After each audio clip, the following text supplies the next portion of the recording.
Hello दोस्तों, नमस्कार, जोहार। चलिए जानते हैं आज के तमाम बड़ी खबरों को। इससे पहले आप राजधानी रांची के अलावा आप किस राज्य से हो, कमेंट जरूर करें।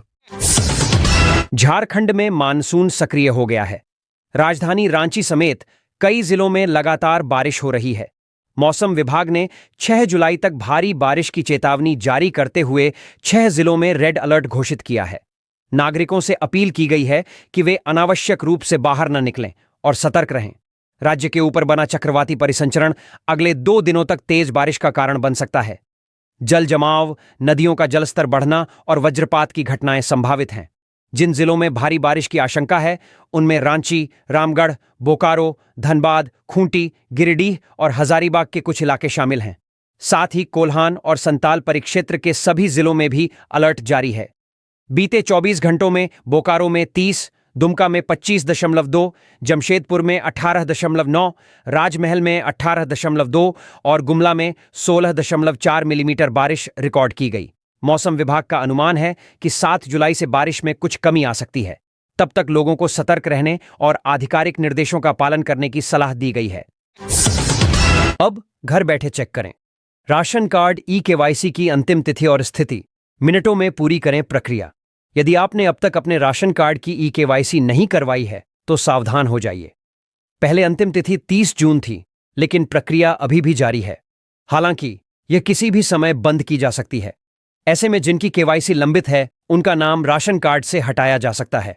अब आप घर बैठे भी ई-केवाईसी स्टेटस चेक कर सकते हैं। इसके लिए सबसे पहले मेरा केवाईसी ऐप डाउनलोड करें, राज्य और जिला चुनें, फिर आधार नंबर, कैप्चा और ओटीपी भरें। लॉगिन के बाद आपको स्टेटस दिखाई देगा। वाई मतलब पूरी, एन या लंबित तो प्रक्रिया बाकी है। घर बैठे ई-केवाईसी पूरी करने के लिए 2 ऐप की जरूरत है, मेरा केवाईसी और आधार फेस आरडी। ऐप खोलें, जानकारी भरें और चेहरे की स्कैनिंग करें। प्रक्रिया पूरी होते ही केवाईसी सफलतापूर्वक पूरी हो जाएगी। सरकार चाहती है कि मुफ्त राशन का लाभ सिर्फ वास्तविक जरूरतमंदों को मिले, इसलिए ई-केवाईसी जरूरी है। विश्व प्रसिद्ध श्रावणी मेला में सुरक्षा के पुख्ता इंतजाम, 11,000 से अधिक जवान तैनात। देवघर में विश्व प्रसिद्ध श्रावणी मेला शुरू होने में अब सिर्फ 5 दिन बचे हैं। लाखों श्रद्धालुओं और कांवड़ियों की सुरक्षा के लिए प्रशासन ने व्यापक तैयारी की है। देवघर और बासुकीनाथ मिलाकर कुल 11,024 पुलिस पदाधिकारी और जवानों की तैनाती की गई है। देवघर में 8,704 जवान, जबकि दुमका में 2,320 जवानों की प्रतिनियुक्ति की गई है। इसमें इंस्पेक्टर, सब इंस्पेक्टर, एएसआई, सशस्त्र बल, लाठी बल, महिला पुलिस, श्वान दस्ता, बीडीएस, एटीएस हिट टीम और आंसू गैस दस्ते शामिल हैं। इनकी ड्यूटी 8 जुलाई से 10 अगस्त तक के लिए तय की गई है। सुरक्षा को देखते हुए कई स्थानों पर अस्थायी थाना और यातायात नियंत्रण केंद्र भी बनाए गए हैं। भीड़ नियंत्रित करने के लिए ड्रॉप गेट और बैरियर लगाए गए हैं। वहीं रेल मार्ग की सुरक्षा के लिए आरपीएफ और जीआरपी के कुल 1,215 जवान तैनात किए गए हैं। जसीडीह स्टेशन पर 50 अतिरिक्त सीसीटीवी कैमरे लगाए जाएंगे, जिनकी निगरानी कंट्रोल रूम से की जाएगी। पलामू में मजदूरों से भरी पिकअप डिवाइडर से टकराई, 3 की मौत, 29 घायल। झारखंड के पलामू जिले में शुक्रवार को एक दर्दनाक सड़क हादसा हुआ। छतरपुर थाना क्षेत्र के कुवल में नेशनल हाईवे 98 पर मजदूरों से भरी एक पिकअप डिवाइडर से टकरा गई, जिससे 3 मजदूरों की मौत हो गई और 29 अन्य घायल हो गए। पिकअप में कुल 30 लोग सवार थे, जो गढ़वा के रंका और रमकंडा इलाके से धान की रोपणी के लिए बिहार के सासाराम जा रहे थे। दुर्घटना में राजू भुइयां, गुड्डू राम और पूरण भुइयां की जान चली गई। 2 की मौत मौके पर ही हो गई, जबकि 1 ने इलाज के दौरान दम तोड़ा। हादसे के बाद सभी घायलों को स्थानीय अस्पताल ले जाया गया, जहां से गंभीर रूप से घायल लोगों को मेदिनी राय मेडिकल कॉलेज अस्पताल डाली रेफर किया गया। अस्पताल में बिजली नहीं होने के कारण डॉक्टरों को टॉर्च की रोशनी में इलाज करना पड़ा। घायल मजदूरों ने आरोप लगाया कि पिकअप चालक शराब के नशे में था, जिससे वाहन अनियंत्रित हो गया। थाना प्रभारी प्रशांत प्रसाद ने हादसे की पुष्टि की है और बताया कि मामले की जांच की जा रही है। रामगढ़ में कोयला खदान धंसने से 3 मजदूरों की मौत, 5 अब भी फंसे। रामगढ़ जिले के कुजू इलाके में शुक्रवार रात एक बड़ा हादसा हुआ। महुआ टुंगरी क्षेत्र में अवैध रूप से संचालित एक कोयला खदान अचानक धंस गई, जिसमें 3 मजदूरों की मौत हो गई, जबकि 5 मजदूर अब भी अंदर फंसे हुए हैं। घटना के बाद पूरे इलाके में हड़कंप मच गया है। स्थानीय लोगों के अनुसार यह खदान पहले सीसीएल की थी, जो अब बंद हो चुकी थी।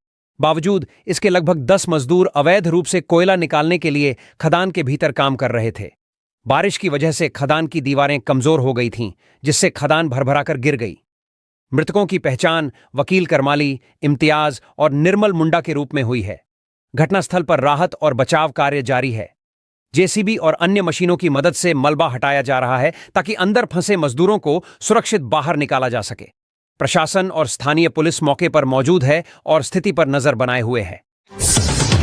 रांची के कथित शिक्षण संस्थान में सीआईडी की छापेमारी, नौकरी के नाम पर ठगी की आशंका।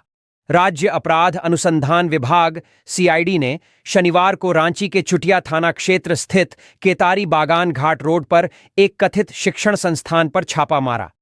यह संस्था पुष्पांजलि पैलेस नामक इमारत में संचालित हो रही थी, जहां किसी भी प्रकार का आधिकारिक बोर्ड नहीं लगा था। सीआईडी की टीम सुबह 10 से अधिक वाहनों में पहुंची। छापेमारी के दौरान संस्थान में अफरा तफरी मच गई और वहां मौजूद लड़के लड़कियां घबरा गए। जांच के दौरान 10 से अधिक लोगों को हिरासत में लिया गया है। प्रारंभिक जानकारी के अनुसार यह संस्था राज्य भर से आए युवाओं को नौकरी दिलाने का झांसा देती थी। पहले उनसे 25,000 रुपये रजिस्ट्रेशन फीस के रूप में वसूले जाते थे, फिर मार्केटिंग जैसे कार्य करवाए जाते थे, लेकिन नौकरी नहीं दी जाती थी। ट्रेनिंग के नाम पर भी युवाओं से हजारों रुपए लिए गए। सीआईडी को शक है कि यह एक बड़ा ठगी रैकेट है जो युवाओं को निशाना बना रहा था। जांच जारी है और हिरासत में लिए गए लोगों से पूछताछ की जा रही है। बिरसा मुंडा कारा में सरना झंडा स्थापित करने की मांग, कैदियों में आध्यात्मिक जागृति का उद्देश्य। रांची के होटवार स्थित बिरसा मुंडा केंद्रीय कारा परिसर में सरना झंडा स्थापित करने की मांग को लेकर सरना धर्मावलंबियों के प्रतिनिधिमंडल ने उपायुक्त मंजूनाथ भजंत्री को ज्ञापन सौंपा। यह मांग सरना धर्म प्रार्थना सभा रांची महानगर के अध्यक्ष सुभानी तिग्गा के नेतृत्व में की गई। प्रतिनिधिमंडल ने आग्रह किया कि धरती आबा बिरसा मुंडा की प्रतिमा के पास सरना झंडा लगाया जाए। उनका कहना है कि यह झंडा आदिवासी आस्था का प्रतीक होने के साथ साथ एक आध्यात्मिक ध्वज भी है, जो कैदियों में प्रकृति प्रेम और पर्यावरण चेतना को जागृत करेगा। ज्ञापन में कहा गया है कि इस पहल का उद्देश्य जेल में बंद कैदियों के बीच शांति, भाईचारा और आत्मचिंतन की भावना विकसित करना है, जिससे वे सकारात्मक जीवन की ओर अग्रसर हो सकें। सरना धर्म अगुवा गोयना कच्छप ने कहा कि झंडा स्थापना से कैदियों में सरना के प्रति आस्था और प्रकृति से जुड़ाव बढ़ेगा। प्रतिनिधिमंडल में अजय तिर्की, गैना कच्छप, बिगलाहा उरांव, सीता खलखो, सुनीता कच्छप समेत कई लोग शामिल थे। श्रावणी मेला 2025। रांची से भागलपुर के बीच विशेष ट्रेन संचालन की मांग। श्रावण मास के प्रारंभ होते ही झारखंड समेत पूरे देश में धार्मिक आस्था का वातावरण बन गया है। इसी क्रम में पूर्व मुख्यमंत्री रघुवर दास ने श्रावणी मेला 2025 के मद्देनजर रेल मंत्रालय से विशेष ट्रेन संचालन की मांग की है। उन्होंने रांची रेल मंडल के माध्यम से पत्र भेजकर रांची से भागलपुर के बीच एक विशेष ट्रेन सेवा चलाने का आग्रह किया है। यह ट्रेन मूरी, बोकारो स्टील सिटी, धनबाद, क्यूल और सुल्तानगंज होते हुए चलने की मांग की गई है, ताकि श्रद्धालु अजगैबीनाथ धाम से गंगाजल लेकर बाबा बैद्यनाथ धाम तक की यात्रा सुगमता से कर सकें। वर्तमान में रांची भागलपुर एक्सप्रेस सप्ताह में केवल 3 दिन, मंगलवार, गुरुवार और शनिवार को चलती है। रघुवर दास ने रविवार, सोमवार, बुधवार और शुक्रवार के लिए 11 जुलाई से 31 अगस्त तक विशेष ट्रेन की आवश्यकता जताई है। उनका कहना है कि इससे हजारों श्रद्धालुओं को राहत मिलेगी और वे सुरक्षित व समय पर देवघर पहुंच सकेंगे। रेलवे से आग्रह किया गया है कि वह इस मांग पर गंभीरता से विचार करे। सिमडेगा में यात्री बस से गांजा तस्करी का खुलासा, 3 अंतर्राज्यीय तस्कर गिरफ्तार। झारखंड के सिमडेगा जिले में पुलिस ने गांजा तस्करी की एक बड़ी कोशिश को विफल कर दिया है। खम्मन टांडड इंटरस्टेट चेक पोस्ट पर ओडिशा से झारखंड आ रही एक यात्री बस से 4 किलोग्राम से अधिक गांजा बरामद किया गया।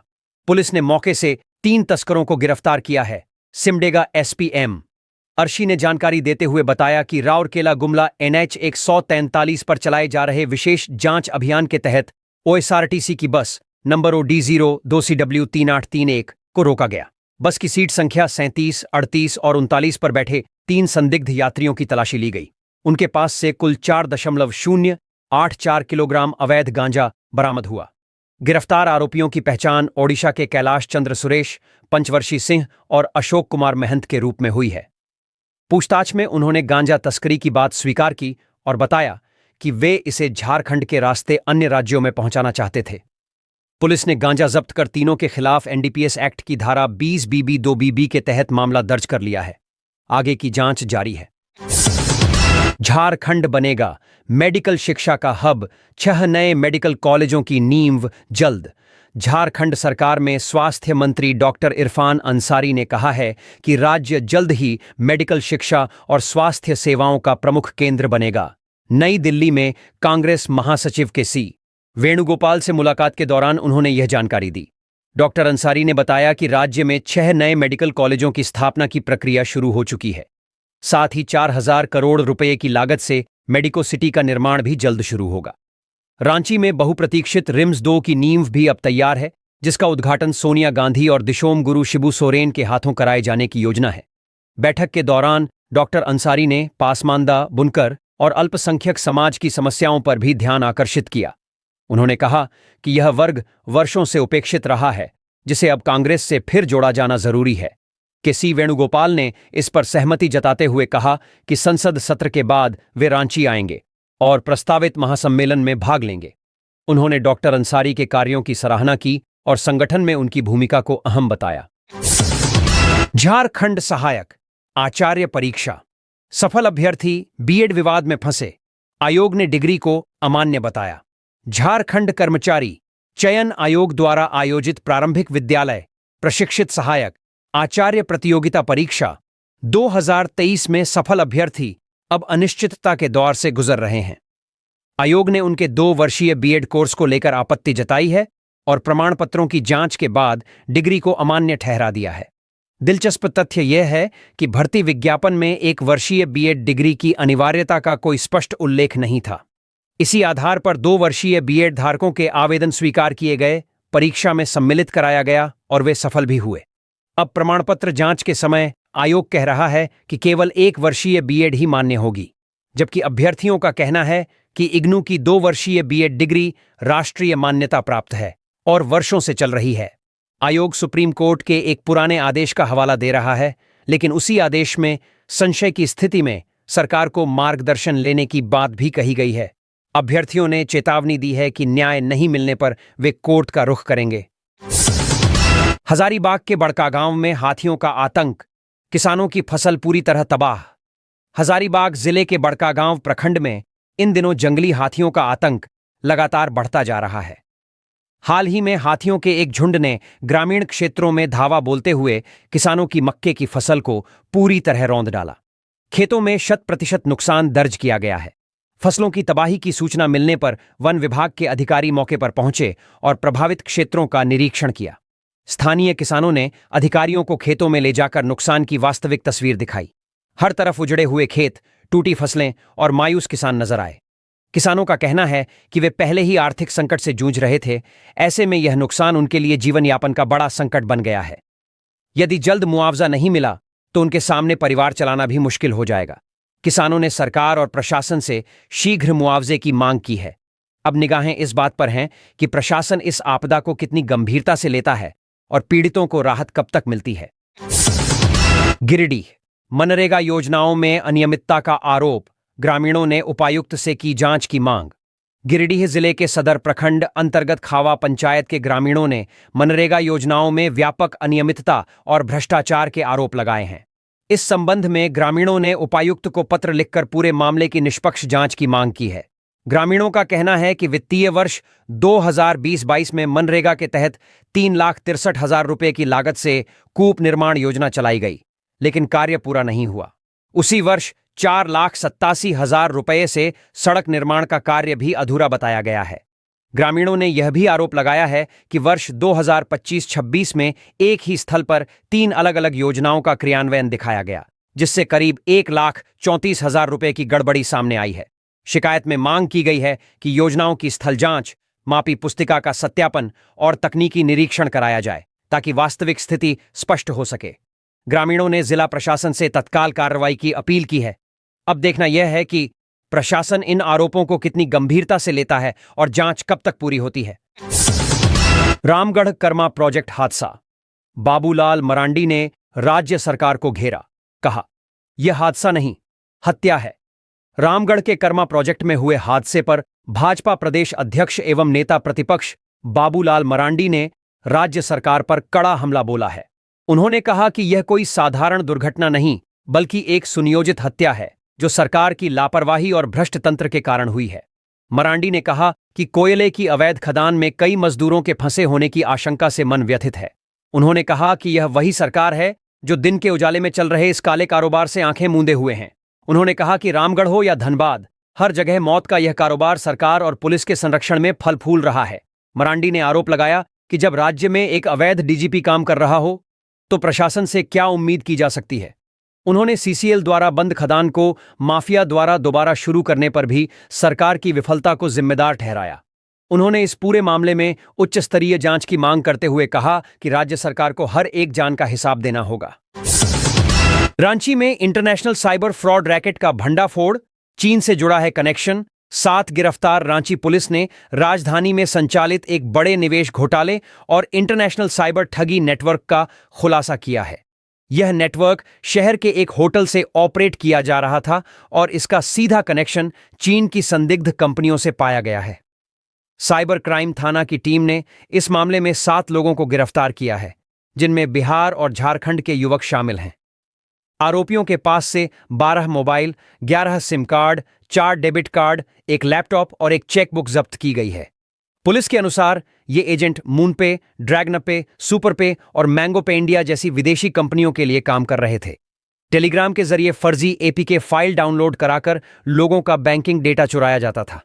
अब तक की जांच में लगभग 60 म्यूल अकाउंट और करीब 68 करोड़ रुपए की फर्जी ट्रांजैक्शन की जानकारी सामने आई है। झारखंड सीआईडी ने आम नागरिकों से सतर्क रहने और किसी भी संदिग्ध लिंक या ऐप से बचने की अपील की है। साइबर अपराध की सूचना www.cybercrime.gov.in या हेल्पलाइन 1930 पर दें। देवघर बाबा बैद्यनाथ मंदिर के दानपात्रों से निकले 17 लाख से अधिक रुपए, नेपाली करेंसी भी बरामद। देवघर स्थित बाबा बैद्यनाथ मंदिर के 18 दानपात्रों को शनिवार 5 जुलाई को मंदिर प्रशासन की निगरानी में खोला गया। दानपात्रों की गिनती का कार्य प्रशासनिक भवन में कड़ी सुरक्षा व्यवस्था के बीच पूरा किया गया। देवघर के उपायुक्त नमन प्रियेश लकड़ा ने जानकारी दी कि दानपात्रों से कुल 17,89,309 रुपए नगद प्राप्त हुए हैं। इसके साथ साथ नेपाली करेंसी में 1510 रुपए भी पाए गए हैं। दानपात्रों को खोलने और गिनती की प्रक्रिया में मंदिर प्रशासन, जिला प्रशासन और बैंक कर्मियों की मौजूदगी रही। प्राप्त राशि को व्यवस्थित रूप से दर्ज कर बैंक में जमा कराने की प्रक्रिया शुरू कर दी गई है। श्रद्धालुओं द्वारा चढ़ाए गए इस दान को धार्मिक और जनहित कार्यों में उपयोग किया जाएगा। गौरतलब है कि श्रावण माह के पहले बाबा मंदिर में भक्तों की भीड़ काफी बढ़ जाती है, जिससे दान की मात्रा में भी उल्लेखनीय बढ़ोतरी होती है। प्रशासन ने पारदर्शिता सुनिश्चित करते हुए पूरी प्रक्रिया को नियमबद्ध रूप से संपन्न कराया। घुरती रथ मेला, मौसी बाड़ी से भगवान जगन्नाथ की वापसी आज। जिला प्रशासन पूरी तरह तैयार। रांची के ऐतिहासिक जगन्नाथपुर मंदिर में आज 6 जुलाई को घुरती रथ मेला का आयोजन किया जा रहा है। 9 दिवसीय प्रवास के बाद भगवान जगन्नाथ, भाई बलभद्र और बहन सुभद्रा मौसी बाड़ी से अपने निवास स्थान मंदिर लौटेंगे। इस अवसर को लेकर मंदिर प्रबंधन और जिला प्रशासन ने समुचित तैयारियां कर ली हैं। कार्यक्रम के अनुसार सुबह 6 बजे आरती और 8 बजे भोग अर्पित किया जाएगा। दोपहर 2:30 बजे विग्रहों को रथ पर चढ़ाया जाएगा और शाम 4 बजे रथ मौसी बाड़ी से मंदिर के लिए प्रस्थान करेगा। शाम 5 बजे रथ मंदिर पहुंचेगा। इसके बाद 5 से 6 बजे तक महिलाओं को रथ पर सवार होकर दर्शन का विशेष अवसर मिलेगा।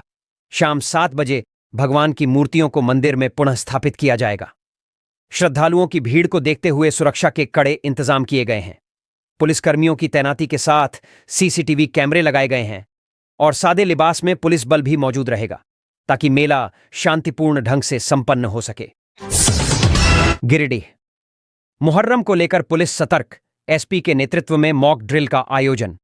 आगामी मुहर्रम पर्व को शांतिपूर्ण ढंग से संपन्न कराने के उद्देश्य से गिरिडीह पुलिस पूरी तरह मुस्तैद है। शनिवार को पुलिस केंद्र परिसर में पुलिस अधीक्षक डॉ. विमल कुमार के नेतृत्व में मॉक ड्रिल का आयोजन किया गया। इस अभ्यास में दंगा नियंत्रण और भीड़ प्रबंधन की संभावित रणनीतियों पर बल दिया गया। एसपी ने उपस्थित पुलिस अधिकारियों और जवानों को मुहर्रम के दौरान उत्पन्न संभावित परिस्थितियों, उपद्रवियों से निपटने और अफवाहों पर नियंत्रण रखने संबंधी दिशा निर्देश दिए। मॉक ड्रिल के दौरान दंगारोधी उपकरण जैसे आंसू गैस गोले, bullet proof jacket, shield, helmet और लाठियों के साथ मॉक ऑपरेशन कर पुलिस बल को प्रशिक्षित किया गया। इस दौरान एएसपी ने स्पष्ट निर्देश दिए कि पर्व के दौरान हर क्षेत्र में विशेष सतर्कता बरती जाए। किसी भी तरह की अफवाह या विवाद की स्थिति में तुरंत कार्रवाई सुनिश्चित की जाए। इस अवसर पर डीएसपी मुख्यालय, ट्रैफिक इंस्पेक्टर, विभिन्न थाना प्रभारी समेत दर्जनों पुलिस अधिकारी और जवान मौजूद थे। मॉक ड्रिल का उद्देश्य आपात स्थिति में पुलिस बल की तत्परता को परखना और संवेदनशील इलाकों में सुरक्षा की मजबूत व्यवस्था सुनिश्चित करना था। रांची में मैजिस अवार्ड समारोह संपन्न, शिक्षा मंत्री ने मेधावी छात्रों को किया सम्मानित। Ranchi Saint Xavier's college auditorium में रविवार 6 जुलाई को मैजिस अवार्ड समारोह 2025 का आयोजन भव्य रूप से किया गया। रांची जेसुइट सोसाइटी द्वारा आयोजित इस समारोह की थीम थी एक्सीलेंस फॉर इंटीग्रिटी। मुख्य अतिथि के रूप में झारखंड के स्कूल शिक्षा मंत्री रामदास सोरेन उपस्थित रहे। कार्यक्रम की शुरुआत पारंपरिक दीप प्रज्वलन और प्रार्थना से हुई। फादर अजीत कुमार एक्सेस ने शिक्षा में नैतिकता की महत्ता पर बल दिया। समारोह में गुमला, सिमडेगा, खूंटी, लोहरदगा और रांची जिलों के 24 स्कूलों के कक्षा 10वीं और 12वीं के टॉपर्स को सम्मानित किया गया। रामदास सोरेन ने छात्रों से कहा कि शिक्षा समाज परिवर्तन का सशक्त माध्यम है। 12वीं के कला, वाणिज्य और विज्ञान संकाय के टॉपर्स को फादर अजीत, फादर सुधीर मिंज और अन्य शिक्षकों ने सम्मानित किया। सांस्कृतिक प्रस्तुतियों में सेंट जेवियर्स स्कूल, डोरंडा और सेंट इनिगो स्कूल, सापरम के छात्रों ने भाग लिया। कार्यक्रम का समापन धन्यवाद ज्ञापन और अतिथियों के सम्मान के साथ हुआ। हजारीबाग उपायुक्त ने भारतीय खाद्य निगम गोदाम का किया औचक निरीक्षण, व्यवस्थाओं में पारदर्शिता सुनिश्चित करने के निर्देश। सिंह ने 5 जुलाई को भारतीय खाद्य निगम एफसीआई के गोदाम का औचक निरीक्षण किया। निरीक्षण के दौरान उन्होंने गोदाम में रखे खाद्यान्न की गुणवत्ता, भंडारण की स्थिति और सुरक्षा इंतजामों का गहन अवलोकन किया। उन्होंने निर्देश दिया कि बारिश के मौसम में खाद्यान्नों की नमी से सुरक्षा, चूहों से बचाव और कीटनाशकों के प्रभावी छिड़काव की पूरी व्यवस्था सुनिश्चित की जाए। अग्निशमन यंत्र, अलार्म प्रणाली, साफ सफाई और एफएसएसएआई के मानकों के अनुसार खाद्यान्न भंडारण पर विशेष ध्यान देने को कहा। उपायुक्त ने यह भी निर्देश दिया कि जन वितरण प्रणाली से जुड़ी सभी जानकारियां गोदाम परिसर में प्रमुखता से प्रदर्शित की जाएं ताकि लाभुकों को किसी प्रकार की असुविधा न हो। उन्होंने कहा कि खाद्यान्न वितरण की पूरी प्रक्रिया पारदर्शिता और गुणवत्ता के मानकों के अनुरूप होनी चाहिए। इस दौरान जिला आपूर्ति पदाधिकारी सहित एफसीआई के अधिकारी भी उपस्थित रहे। राजेश ठाकुर ने मुख्यमंत्री हेमंत सोरेन से की मुलाकात, दिशोम गुरु के स्वास्थ्य की ली जानकारी। नई दिल्ली झारखंड कांग्रेस के पूर्व अध्यक्ष राजेश ठाकुर, झारखंड राज्य हिंदू धार्मिक न्यास बोर्ड के अध्यक्ष जयशंकर पाठक और चेयरमैन रविंद्र सिंह ने शनिवार को दिल्ली में मुख्यमंत्री हेमंत सोरेन से मुलाकात की। इस भेंट के दौरान उन्होंने दिशोम गुरु शिबू सोरेन के स्वास्थ्य की जानकारी ली। राजेश ठाकुर ने बताया कि गुरुजी की सेहत में पहले की तुलना में काफी सुधार हुआ है। उन्होंने कहा, मुख्यमंत्री के चेहरे और व्यवहार से यह साफ प्रतीत हो रहा था कि गुरुजी शीघ्र स्वस्थ होकर झारखंड की जनता के बीच लौटेंगे। उन्होंने यह भी कहा कि झारखंड की करोड़ों जनता की प्रार्थनाएं और दुआएं रंग ला रही हैं। ठाकुर ने कहा, गुरुजी ने अपना संपूर्ण जीवन झारखंड वासियों के हित में संघर्ष और सेवा में लगाया है। उसी समर्पण भावना से आज पूरा प्रदेश उनके शीघ्र स्वस्थ होने की कामना कर रहा है। उन्होंने आशा व्यक्त की कि दिशोम गुरु जल्द पूरी तरह स्वस्थ होकर पुनः जनसेवा में सक्रिय होंगे। राष्ट्रीय राजमार्गों पर बड़ी राहत, टोल दरों में 50% तक की कटौती, नए नियम लागू। नई दिल्ली सड़क यात्रियों के लिए केंद्र सरकार ने एक बड़ी राहत की घोषणा की है। राष्ट्रीय राजमार्ग शुल्क नियम 2008 में संशोधन करते हुए सरकार ने अब सुरंग, फ्लाईओवर, एलिवेटेड रोड या अन्य संरचनाओं वाले हिस्सों पर टोल दरों में 50% तक की कटौती कर दी है। पूर्व में इन संरचनाओं के प्रत्येक किलोमीटर के लिए सामान्य टोल से 10 गुना राशि वसूली जाती थी, लेकिन अब नई गणना पद्धति के तहत टोल शुल्क की गणना या तो उस संरचना की लंबाई को छोड़कर पूरे खंड में उसकी लंबाई का 10 गुना जोड़कर अथवा खंड की कुल लंबाई का 5 गुना जो भी कम हो के आधार पर की जाएगी। भारतीय राष्ट्रीय राजमार्ग प्राधिकरण के एक वरिष्ठ अधिकारी के अनुसार यह संशोधन निर्माण लागत की वसूली की नीति में संतुलन लाने के उद्देश्य से किया गया है। इससे आम यात्रियों, ट्रक चालकों और लॉजिस्टिक्स कंपनियों को आर्थिक राहत मिलेगी। यह कदम सरकार के जनहित और बेहतर अवसंरचना के बीच संतुलन बनाने की दिशा में एक सकारात्मक प्रयास है, जिससे न केवल यात्रा सस्ती होगी बल्कि ईंधन और समय की भी बचत होगी। जमशेदपुर उद्घाटन से पहले ही हेल्थ सेंटर में दरारें, कांग्रेस ने ठेकेदार पर लगाया भ्रष्टाचार का आरोप। जमशेदपुर के ग्रामीण क्षेत्र में करीब 9 करोड़ रुपए की लागत से बने कम्युनिटी हेल्थ सेंटर को लेकर भ्रष्टाचार के गंभीर आरोप सामने आए हैं। यह भवन लोगों को एक ही स्थान पर सभी स्वास्थ्य सुविधाएं उपलब्ध कराने के उद्देश्य से तैयार किया गया था, लेकिन उद्घाटन से पहले ही इसकी दीवारों में दरारें और छत से पानी का रिसाव शुरू हो गया है। गुणवत्ता पर सवाल और बिजली कनेक्शन अधूरा। स्थानीय कांग्रेस नेताओं ने निर्माण कार्य की गुणवत्ता पर सवाल उठाते हुए कहा कि यह पूरी तरह से लापरवाही और भ्रष्टाचार का परिणाम है। कांग्रेस जिला सचिव जयराम हांसदा, वरिष्ठ नेता सुबोध सिंह सरदार, प्रखंड सचिव लालदू दास और प्रखंड अध्यक्ष सौरभ चटर्जी ने भवन निर्माण निगम लिमिटेड और ठेकेदार पर कार्रवाई की मांग करते हुए उसे ब्लैकलिस्ट करने की अपील की है। उन्होंने यह भी बताया कि बिल्डिंग में ट्रांसफार्मर तो लगाया गया है, लेकिन अभी तक बिजली कनेक्शन नहीं जोड़ा गया, जिससे हेल्थ सेंटर पूरी तरह चालू नहीं हो सका है।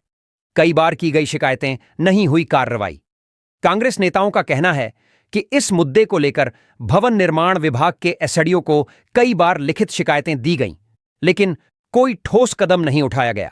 इससे स्थानीय लोगों में भारी नाराजगी है, विरोध प्रदर्शन और कार्रवाई की मांग। कम्युनिटी हेल्थ सेंटर परिसर में कांग्रेस कार्यकर्ताओं ने विरोध प्रदर्शन करते हुए दोषी ठेकेदार, कनीय अभियंता जेई और सहायक अभियंता एई के खिलाफ त्वरित कार्रवाई की मांग की। इस विरोध में लास मुर्मू, सनातन मुंडा, शिबू सोरेन समेत कई स्थानीय नेता मौजूद रहे। जामताड़ा में 2 साइबर अपराधी गिरफ्तार, 1 लाख से अधिक नकदी बरामद। जामताड़ा पुलिस ने शनिवार को साइबर ठगी में संलिप्त 2 अपराधियों को गिरफ्तार किया है। पुलिस 1 लाख से अधिक नकदी बरामद। अधीक्षक राजकुमार मेहता ने बताया कि गुप्त सूचना के आधार पर फतेहपुर थाना क्षेत्र के मुरीडीह गांव स्थित आयुष्मान आरोग्य मंदिर के पास छापेमारी की गई। पुलिस ने मजीद अंसारी और फिरोज अंसारी, दोनों निवासी बनगढ़ी, थाना फतेहपुर को रंगे हाथ गिरफ्तार किया। इनके पास से पुलिस ने 1,02,000 रुपये नकद, 8 मोबाइल, 10 फर्जी SIM card, 2 ATM card, 1 pan card, 1 chequebook जब्त की। आरोपियों ने पीएम किसान योजना के नाम पर लोगों के मोबाइल में फर्जी एपीके फाइल भेजकर ओटीपी और बैंक विवरण चुरा लिया करता था। वे देश भर में, विशेष रूप से उत्तर प्रदेश, गुजरात और झारखंड में लोगों को निशाना बना रहे थे। उनके खिलाफ जामताड़ा साइबर थाना में केस दर्ज कर न्यायिक हिरासत में भेजा गया है। एसपी ने लोगों से अपील की है कि किसी अज्ञात लिंक या फाइल पर क्लिक न करें और संदिग्ध साइबर गतिविधि की सूचना तुरंत www.cybercrime.gov.in या 1930 पर दें।